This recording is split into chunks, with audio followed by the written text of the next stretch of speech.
Groupthink is a phenomenon in which a bunch of people tend to coalesce in the same ideas and thought patterns. But the problem with this is if you just surround yourself with all the people who have the same like-mindedness, although it can feel good, you end up having the same errors as the people around you. And the issue with this is if you want to understand reality and live a great life, you can't have this. You have to understand things on your own, first-handedly. When I was a Baptist, I recall just believing all sorts of shit that I never really would have believed if I had thought it through. For example, the Trinity. What's up with that? I mean, somehow God is both God and then Jesus and a spirit, whatever that is, all at the same time, and, there's technically no difference between them, but there is. It doesn't add up. That completely violates the law of identity. Things are what they are, and they can't be something they're not. It's really simple.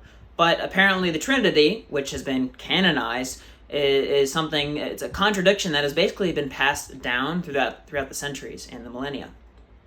As you can see, groupthink has almost been canonized. So we're basically gaslit from generation to generation with the same ideas, or maybe slight variations on them, giving us the appearance of, being rational thinkers. But in reality, we're kind of just regurgitating the same ideas over and over.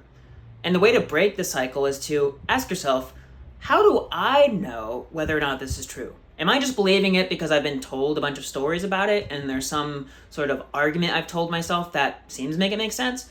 Does it actually make sense? If I were an atheist, could I actually convince my atheist self?